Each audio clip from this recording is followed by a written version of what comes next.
습니다.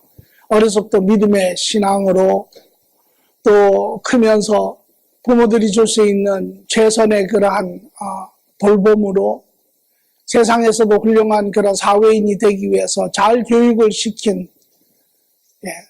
딸아이가 있었습니다. 그런데 그 딸아이가 어느 날 부모에게 돌아와서 이렇게 이야기합니다.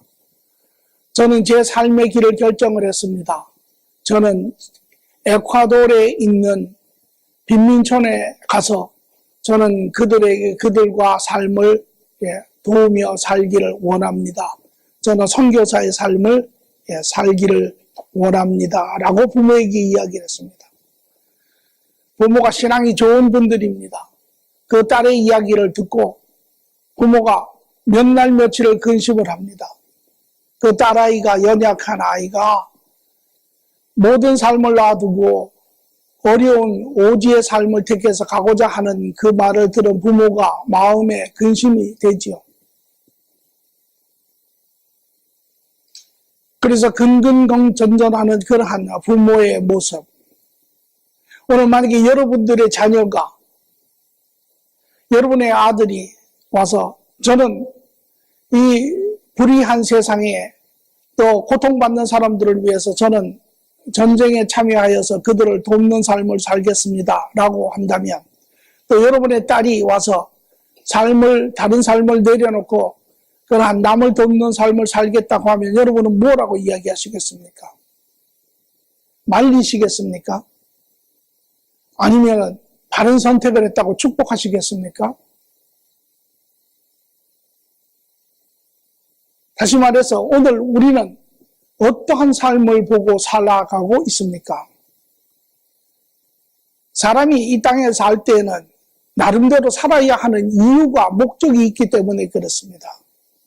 그래서 그러한 삶의 바른 이유와 목적을 볼 때 그것이 동기화가 되고 그 동기화가 우리로 하여금 이 땅을 열심히 살아가게 하지요. 여러분은 어떠한 삶을 보고 계십니까? 여러분의 가지고 있는 삶의 목적은 무엇입니까? 여러분은 아침에 일어나서 무엇을 바라보고 계시기에 무슨 삶을 이루려고 여러분은 애를 쓰십니까? 다시 말해서 성도의 삶은 어떤 것입니까? 성도는 세상에 사는 사람들과 똑같이 아침에 일어나서 똑같은 삶을 하루에 사는 것이 성도의 삶입니까? 그렇다면 신앙의 차이가 무엇이 있습니까? 무엇인가가 달라야죠. 무엇인가가 다를 것 같지요. 오늘 저는 바라기는 우리 모두가 이러한 바른 성도로서의 살아야 하는 삶이 무엇인지를 인지하고 확인하고 그것을 바라보고 이루어내는 삶들을 살기를 바랍니다. 그래서 저는 여러분과 더불어 세상 안에서 성도의 삶이라고 하는 제목으로 같이 은혜를 나누고자 합니다. 오늘 본문의 말씀은 마태복음 10장 16절에서 23절의 말씀입니다. 같이 말씀을 보죠. 보라, 내가 너희를 보냄이 양을 이 가운데로 보냄과 같도다. 그러므로 너희는 뱀같이 지혜롭고 비둘기같이 순결하라. 사람들을 삼가라. 그들이 너희를 공회에 넘겨주겠고 그들의 회당에서 채찍질하리라. 또 너희가 나로 말미암아 총독들과 임금들 앞에 끌려가리니 이는 그들과 이방인들에게 증거가 되게 하려 하심이라. 너희를 넘겨줄 때에 이렇게 말하지 말라. 그때에 너희에게 한 말을 주시리니 말하는 이는 너희가 아니라 너희 속에서 말씀하시려니 곧 너희 아버지의 성령이시니라. 장차 형제가 형제를 아버지가 자식을 죽이는데 내주며 자식들이 부모를 대적하여 죽게 하리라. 또 너희가 내 이름으로 말미암아 모든 사람에게 미움을 받을 것이나 끝까지 견디는 자는 구원을 얻으리라.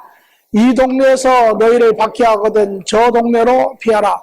내가 진실로 너에게 이르노니 이스라엘의 모든 동네를 다 다니지 못하여 인자가 오리라. 아멘.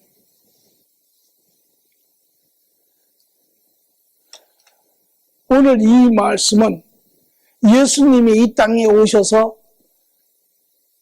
그의 제자들 이스라엘 백성들에게 하신 이야기입니다.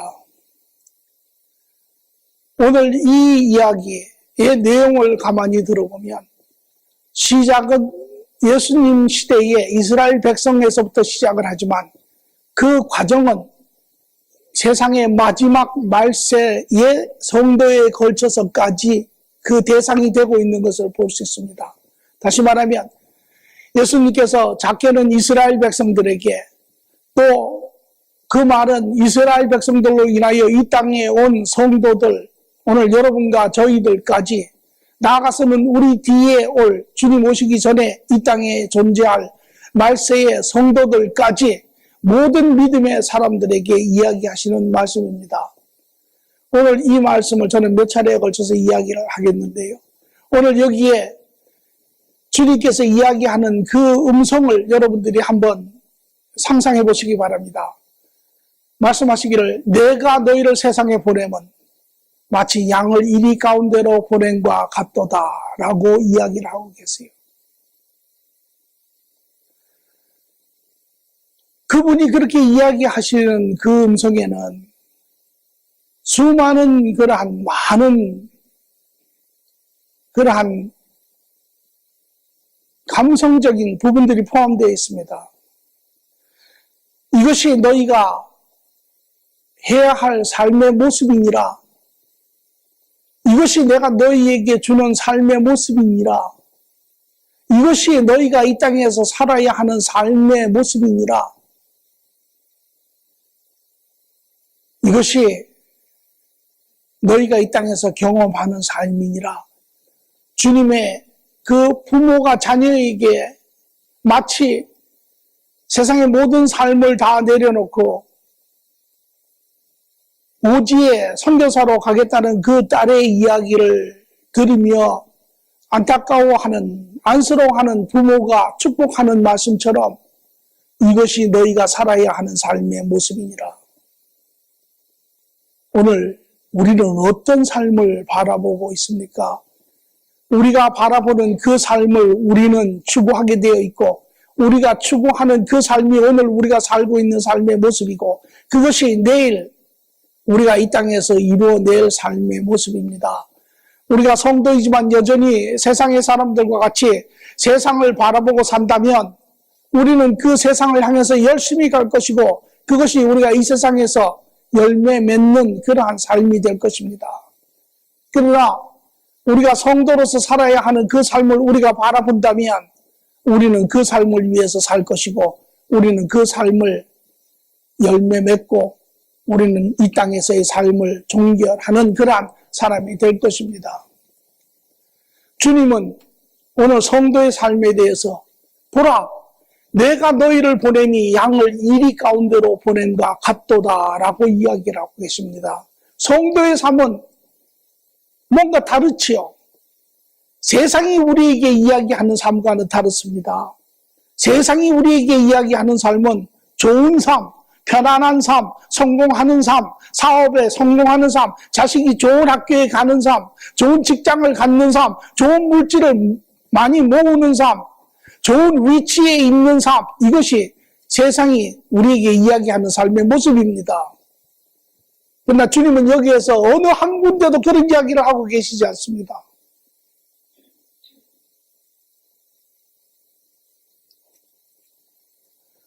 주님이 우리에게 이야기하고 계시는 성도의 삶은 고난받는 삶입니다.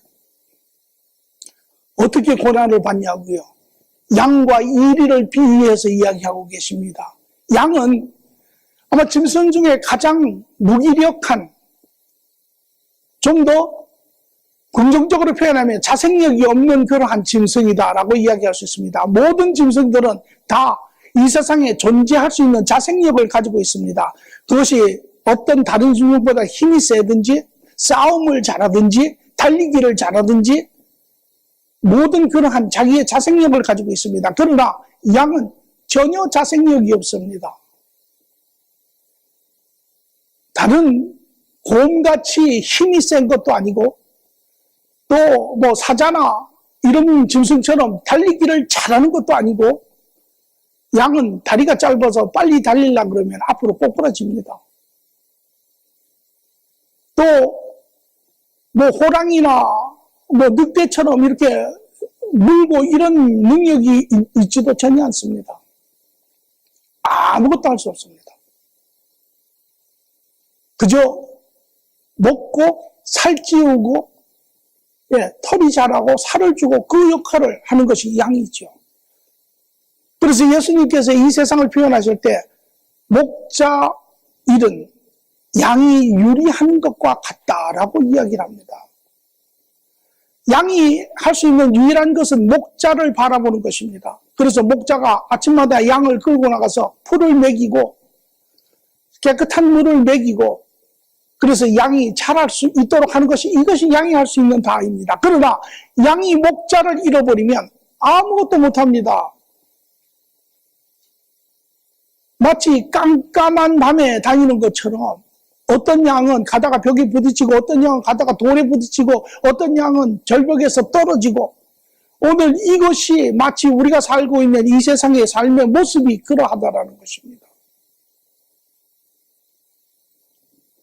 이러한 삶의 양으로 우리를 비유하시며 이제 그 양이 세상에서 사는 것은 이리에게로 보내는 것과 같다라고 이야기를 합니다. 이리는 양의 제일 큰 적이죠. 그래서 이리가 양을 보면 무엇을 합니까? 갈기갈기 찢어서 죽이죠. 오늘 그것이 이 땅에서의 성도의 삶이라는 것입니다. 고난받고 고통받고 하는 삶.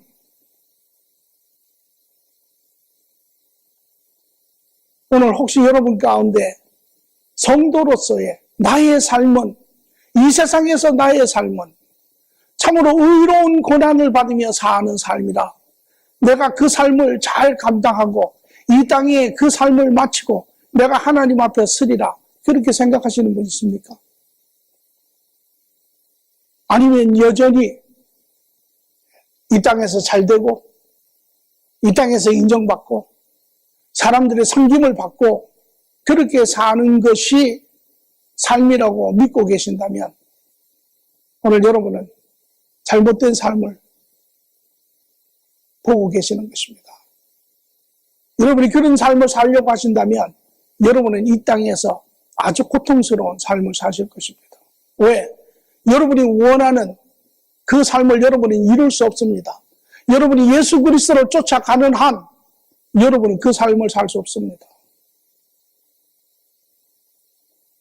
어떤 면에서 삶이 가장 고통스러운 삶이 두 세상을 살려고 하는 사람의 삶이 가장 고통스러운 삶일 수 있습니다.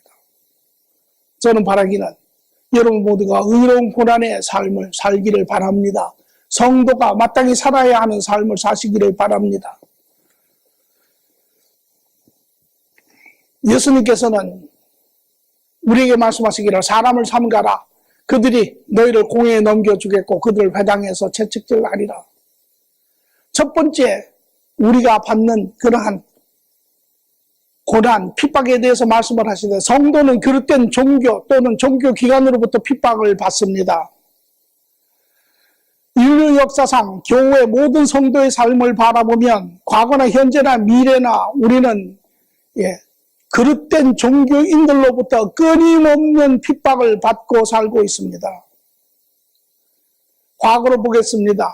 예수님이 사셨을 때, 예수님이 이 땅에 오셨을 때 예수님은 이 땅에 잘 그릇된 종교, 유대 종교, 인간들이 인간화시킨 그 종교, 하나님의 진리에서 어긋난 그 종교로 인하여 그들의 대제사장 바리새인 서기관들이 그 예수님을 조소하고 핍박하고 마침내는 죽이기로 결정을 하고 십자가에 못 박아 죽인 자들이 바로 거짓 종교자들입니다. 그들뿐만 아니라 예수 그리스도 후에 모든 성도들 또한 초대 예루살렘 교회로부터 시작하여 교회는 끊임없는 핍박 가운데 존재해왔습니다. 사도행전 5장 40절에서 41절의 말씀을 보니 그들이 사도를 불러 채찍질하며 예수 이름으로 말하는 것을 금하고 놓으니 사도들은 그 이름을 위하여 능력받는 일에 합당한 자로 여기심을 기뻐하며 공회의 앞을 떠나니라.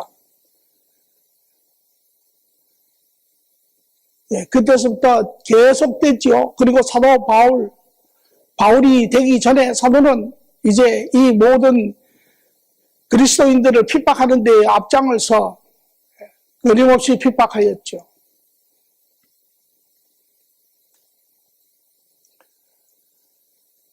이 핍박은 계속됩니다.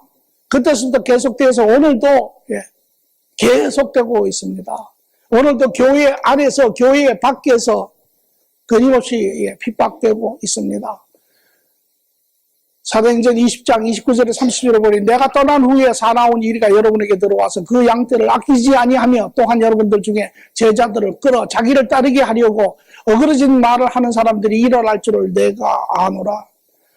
끊임없이 지금까지 수많은 거짓 선지자들이 일어났고 거짓 목사들이 일어났고 거짓 종교 지도자들이 일어났고 그로 인하여 수많은 교회들이 무너지고 넘어지고 성도들이 신앙을 버리는 사건들이 수도 없이 많았습니다.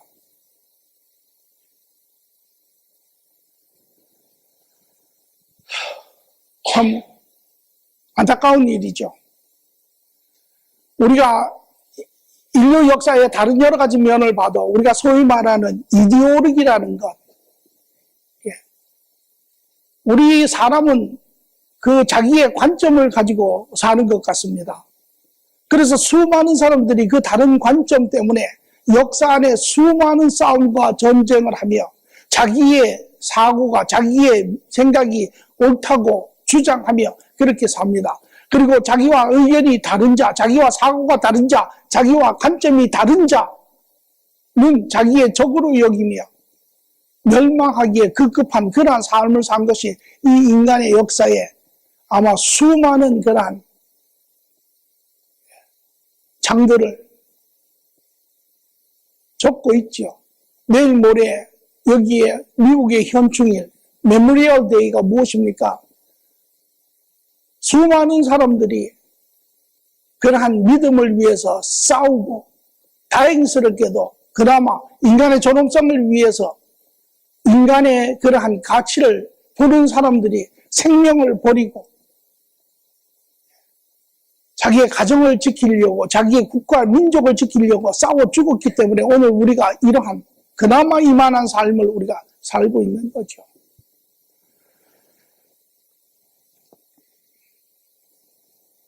이러한 종교의 핍박은 지금도 끊임없이 교회 안에서도 이루어집니다. 교회는 성도들의 모임의 자리이지만 그러나 세상으로부터 새로운 길을 하나님을 찾는 사람들, 바른 길을 찾는 사람들이 계속 들어지요. 그러나 그 가운데는 거짓 사람들도 많습니다. 거짓 종교인들도 많습니다. 그 사람들은 교회를 핍박을 하고 믿음의 사람들을 핍박을 하고 이러한 것을 이제 잘 깨어서 보고 아는 그러한 사람들의 수가 늘어야죠.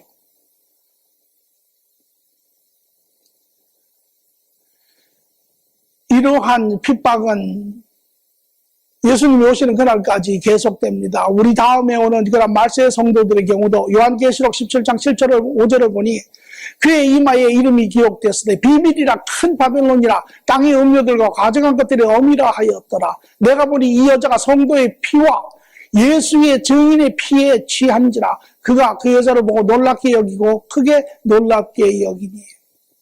마지막 때 이제 예수님 오시기 전 마지막 때의 성도들, 그때 적그리스도가 이제 이 새로운 거짓이란 종교의 주인이 되죠. 그리고 그 당시에 마지막 때 이제 쓰임을 받는 이스라엘 백성들, 모든 믿음의 사람들이 그때 대환란에 남겨진 그러한 사람들이 그리스도를 믿게 되고 이제 이들을 다 성도의 피와 예수의 증인의 피에 취한지라 그들의 피를 먹고 마신다라는 것입니다. 다시 말하면 그들 모두를 이제 목숨을 취한다라는 거죠. 그래서 마지막 대환란 때는 수많은 그러한 순교가 일어납니다. 이것이 거짓 믿음의 핍박입니다. 거짓 종교인들의 핍박입니다. 이러한 종교적인 핍박을 우리는 이제 알아야 합니다. 깨어서 보아야 합니다. 분별할 줄 알아야 합니다. 또 두 번째는 마태복음 10장 18절에 나로 말미암아 총독과 임금들 앞에 끌려가리니라고 이야기를 합니다. 두 번째로 성도는 부패한 정부기관으로부터 핍박을 받습니다.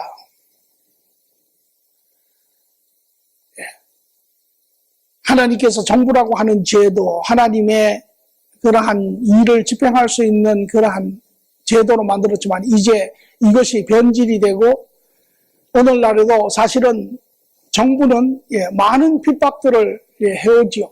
그래서 과거에도 우리가 예수님이 살아계셨을 때도 봅니다.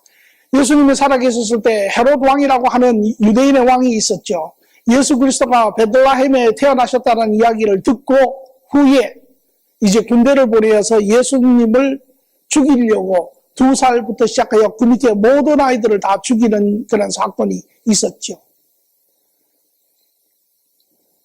그리고 예수님이 계셨을 때 마태복음 14장 3절에 4절의 말씀을 보니 전에 헤롯이 그 동생 빌립의 아들 헤로디아의 일로 요한을 잡아 결박하여 옥에 가두었으나 이는 요한이 헤롯에게 말하되 당신이 그 여자를 차지하는 것이 옳지 않다 하였으니라. 헤롯의 아들들의 이야기입니다. 여전히 유대 왕의 아들 또 분봉왕 분봉왕들 이러한 왕들이 계속해서 그리스도인들을 이제 핍박하는 그러한 장면이죠. 오늘 이 장면은 바로 마지막 선지자인 세례 요한이 헤롯의 아들에게 잡혀서 죽는 목이 잘리는 그러한 이야기입니다. 이뿐만 아니라 계속해서 이제 그러한 정부로부터 왕들로부터 아그리빠 왕 또 헤롯 그 후세들로부터 예수님 시기에 계속 핍박을 받았을 뿐만 아니라 오늘도 우리가 살고 있는 이 성도들의 시대는 계속 이어지고 있습니다. 예수님 후에 이제 초대교회를 중심으로 하여 엄청난 핍박이 로마 제국에서부터 시작이 됩니다. 로마 제국이 핍박을 하는 이유에는 여러 가지가 있는데 그 중에서도 이제 특히 종교에 관해서 로마 제국은 다신교를 믿죠. 그리고 특별히 그 중에서도 황제 숭배를 믿는 그러한 나라입니다. 이제 이 이스라엘 백성들이 그리스도화 되어 가면서 그리스도인들이 자라가며 로마 제국이 점령한 모든 영역에서 큰 문제들이 일어나기 시작을 하는데 그 대표적인 것이 무엇이냐면 이 그리스도인들이 가는 곳마다 모든 우상들이 타파되기 시작을 합니다. 그래서 우상들이 넘어지고 우상을 만들어 파는 사람들이 비즈니스가 망가지고 소요가 일어나고 이제 우상에게 바친 그러한 음식들을 사 먹지 않고 이러한 뿐만 아니라 나아가 그리스도인들이 일반 사람들이 그리스도인이 된 후부터는 황제에게 숭배하는 것을 거부하는 그러한 이제 현상들이 나타나죠. 그래서 로마 제국에서는 AD 70년에 이 이스라엘을 완전히 망가뜨려 버립니다.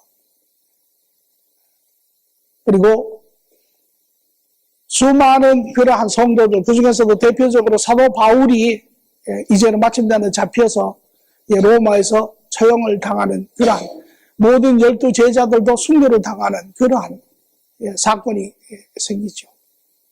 지속적으로 이러한 일이 생깁니다. 뿐만 아니라 1900년도에 들어와서 전 세계로 흩어졌던 이 유대인들, 기독교인들, 러시아에서는 수많은 기독교인들을 죽였습니다. 중국에서도 최근에 들어서 2000년도에 공산주의를 주장하는 중국에서도 수많은 그리스도인들을 죽였습니다. 아프리카에서도 우간다의 이디 아민이 수많은 그리스도인들을 죽였습니다.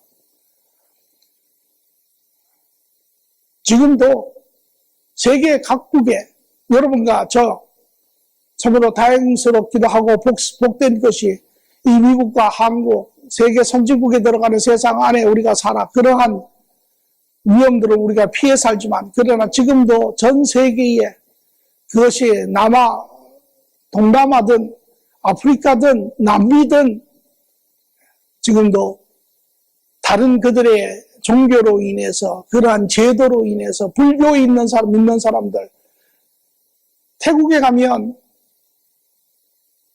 전 모든 제도가 불교화되어 있습니다. 기독교를 믿으면 그것은 그 삶을 포기하는 것과 같습니다. 인도네시아에 가면 모든 것이 이슬람으로 되어 있습니다. 기독교를 믿으면 그것은 삶을 포기하는 것과 같습니다. 부모와의 관계가 단절이 되고 사회의 모든 제도로부터 단결이 되고 오늘 이것이 현실의 삶의 모습입니다. 이것이 우리가 살고 있는 세상의 참 모습입니다.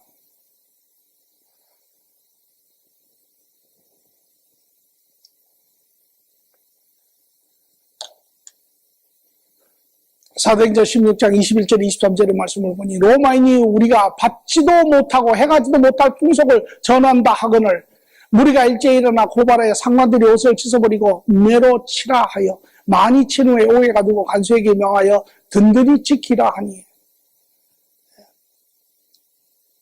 여러분 오늘 이것이 현재에도 끊임없이 일어나고 있는 세상의 모습입니다.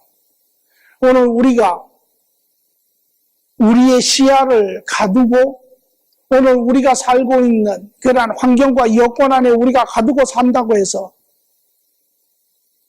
오늘 우리가 살고 있는 세상이 바뀌어진 것은 아닙니다. 마지막 때에 성도들은 요한계시록 13장 7절을 보니 짐승이 입을 벌려 그 하나님을 향하여 비방하되 그의 사람과 그의 장막 곧 하늘에 사는 사람들을 비방하더라. 또 권세를 받아 성도와 싸워 이기게 되고 각 족속과 백성과 방언과 나라를 다스리는 권세를 받으니 마지막 때 우리 후손들이 믿음의 사람들에게 대환란이 일어날 때 이제 적그리스도가 일어나 세상을 통치하고 모든 것을 경제, 정치, 모든 종교 모든 것을 다스리며 이제 교회를 쳐서 이기고 모든 성도를 쳐서 죽이고 엄청난 사건이 핍박과 고난이 예비되어 있습니다. 이것이 이 땅의 성도의 삶의 모습입니다. 또 세 번째로 예수님께서 말씀하시기를 아버지가 자식을 죽는 데 내어주며 자식들이 부모를 대적하여 죽게 하리라. 성도는 잘못된 사회 제도로부터 핍박을 받습니다.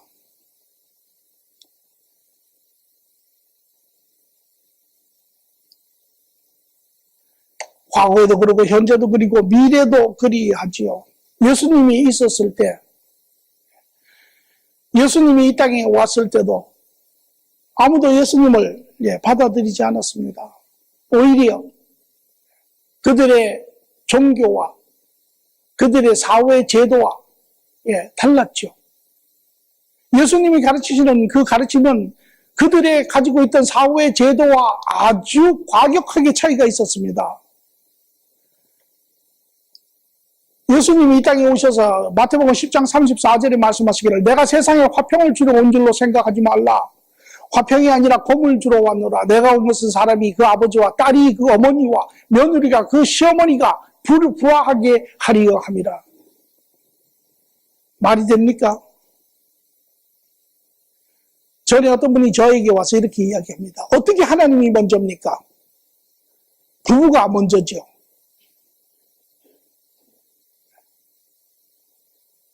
그분은 제가 설명을 해도 들으려고 하지 않았습니다.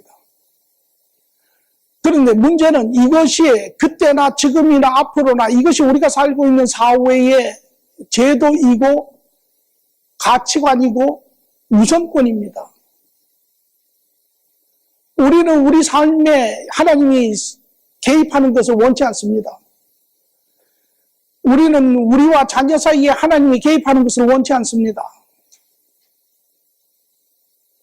그저 하나님은 우리 삶을 돕는 자, 우리가 그저 사는데 필요한 것을 공급하는 자, 도와주는 자, 그런 본으로 우리는 생각을 하지. 누가 우리를 만들었습니까? 누가 남편을 만들었습니까? 누가 아내를 만들어 주었습니까? 누가 자식을 만들어서 주었습니까?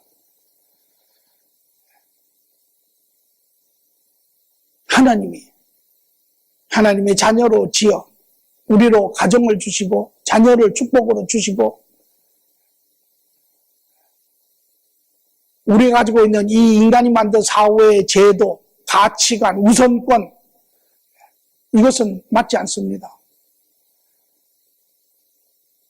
그러나 사람들은 받아들이기를 원치 않습니다. 그렇기 때문에 거부하지요. 밀어내지요.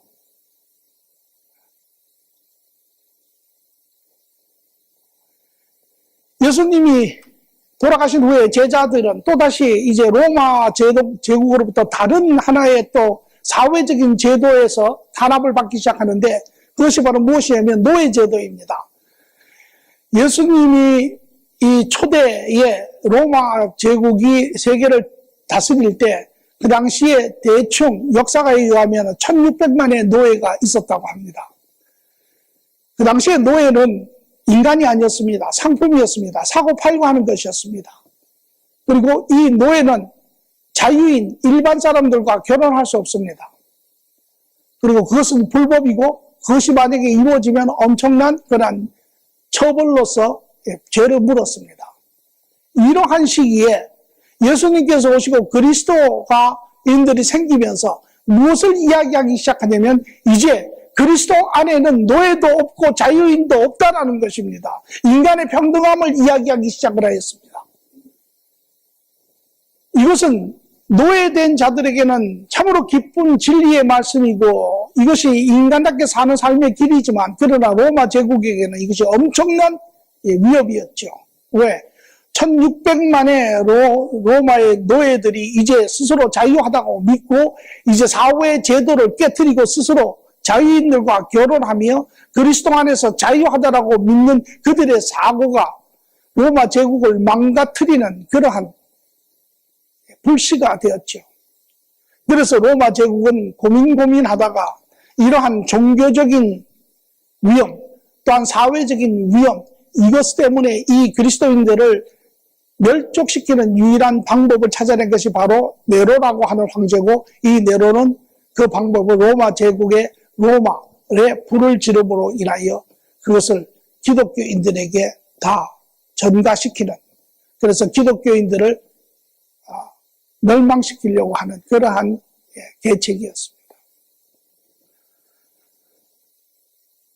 이것이 지금도 계속되고 있습니다. 오늘도 얼마 전 1900년대만 해도 지금 중국 같은 데 문이 열렸지만 어느 날 갑자기 이제 공산주의가 문을 닫으면 지금 기독교인들을 또 다 잡아 핍박하게 되어 있습니다. 여러분 이게 현재의 우리가 살고 있는 세상의 모습입니다. 이것이 오늘 우리가 살고 있는 세상에 성도들이 서 있는 자리입니다.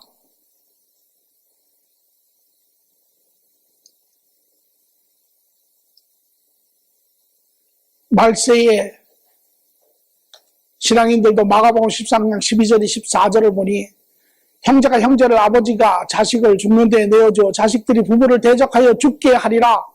또 너희가 내 이름으로 말미암아 모든 사람에게 믿음을 받을 것이나 끝까지 견디는 자는 구원을 받으리라. 멸망에 가져간 것이 서지 못한 것의 성것을 보고도 그때는 유대에 있는 자들은 산으로 도망할지니라. 대환란 때의 이야기입니다. 적그리스도에 대한 이야기입니다. 성도들의 핍박과 고난에 대한 이야기입니다. 여러분, 이것이 우리가 살고 있는 세상입니다. 여러분, 이 세상에서 무슨 삶을 보고 계십니까?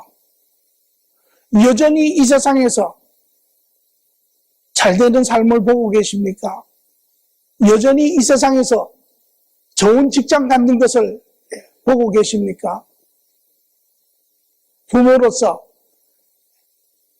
여러분 자녀들의 어떠한 삶을 여러분들은 기도하고 계십니까?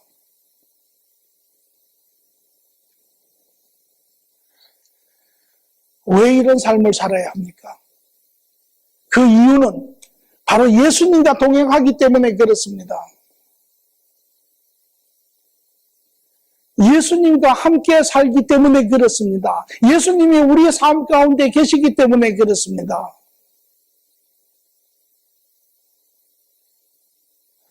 만약에 예수님이 우리 삶 가운데 계시지 아니한다면, 우리가 예수님과 동행하지 아니한다면, 우리가 예수님을 쫓아 살지 않는다면, 우리가 예수님이 보여주시는 그 길대로 살지 않는다면 우리는 이러한 고난을 받지 않습니다.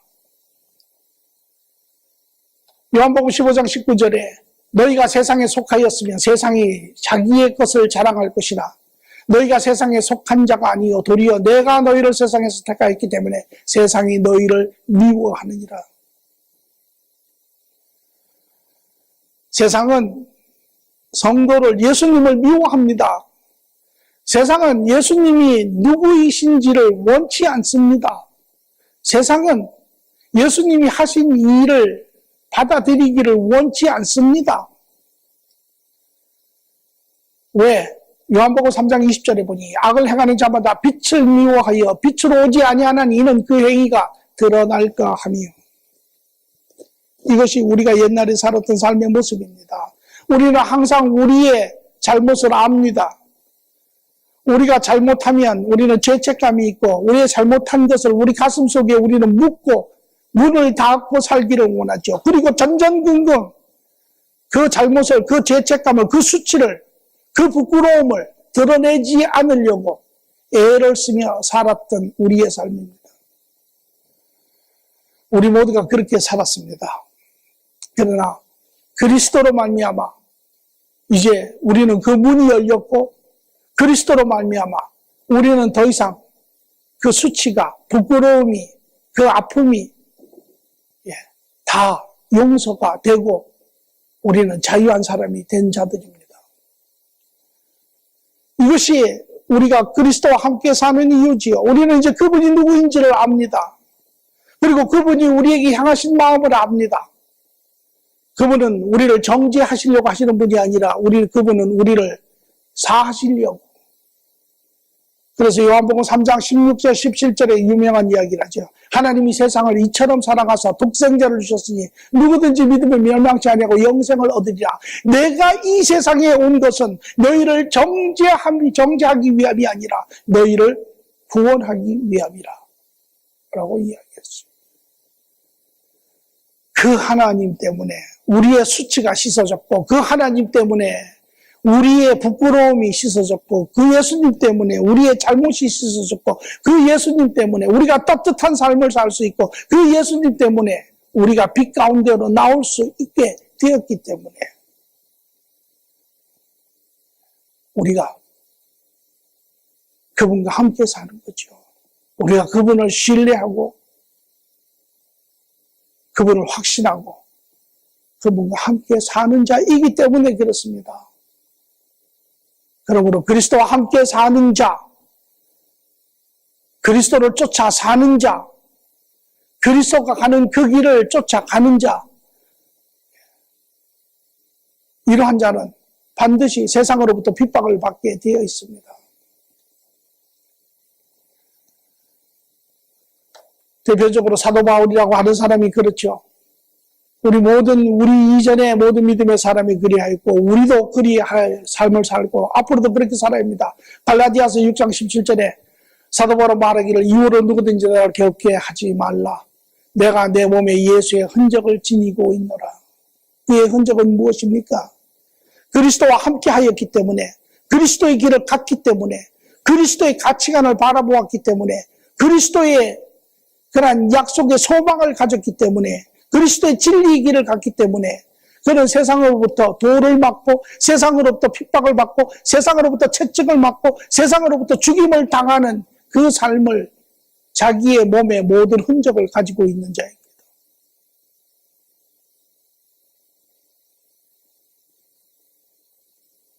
오늘 이것이 성도가 이 땅에 살아야 하는 삶의 모습입니다. 오늘 이것이 우리가 보아야 하는 우리의 삶의 모습입니다. 오늘 이것이 여러분과 제가 이 땅에서 이루어내야 하는 삶의 모습입니다. 성도가 예수와 함께 의로운 삶을 살 때 타락한 세상의 제도는 성도를 핍박하지요. 그러나 우리에게는 이 모든 것을 이기게 하는 주님과 주님의 그 기쁨이 우리 안에 있기 때문에 우리는 이것을 능히 살아내는 것입니다. 의를 위해 박해를 받는 자가 복이 있나니 천국이 그들의 것입니다. 나로 말미암아 너희를 욕하고 박해하고 거짓하고 너희를 거슬려 모든 악한 말을 할 때 너희에게 복이 있나니 기뻐하고 즐거워하라. 주님께서도 나도 너희를 인하여 기뻐하고 즐거워하느니라. 하늘에서 너희의 상이 큼이라. 너희 전에 있던 선지자들도 이와 같이 받게 하였느니라. 마태복음 5장의 10절의 말씀입니다.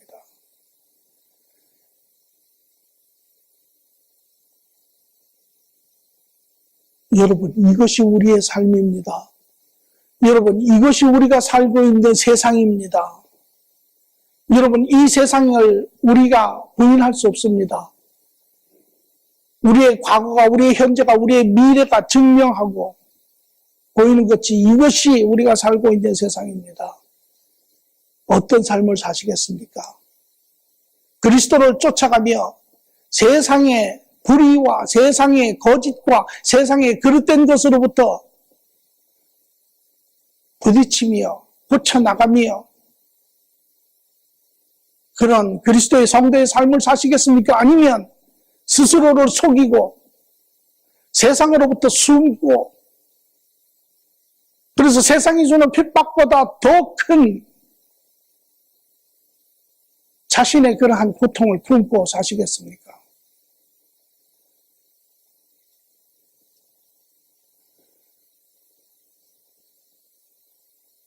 여러분 앞에 있는 그 길을 보십니까? 보시기 바랍니다. 보셔야 합니다. 가셔야 이룹니다. 오늘 우리가 성도가 이 길을 본다면, 이 길을 결단하고 간다면 오늘 이 세상은 아주 다를 것입니다. 저는 모든 교회가 이렇게 살지 못한다 할지라도 우리 공동체 식구는 저와 함께 이러한 삶을 살기를 바랍니다. 불의의 핍박을 두려워하지 마십시오. 계산해서 내가 손해보는 것을 겁내지 마십시오.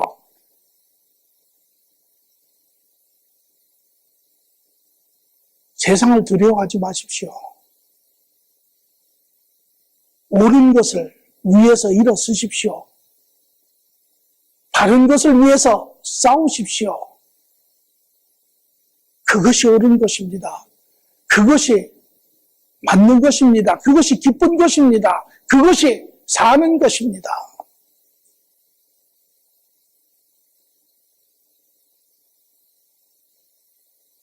그래서 같이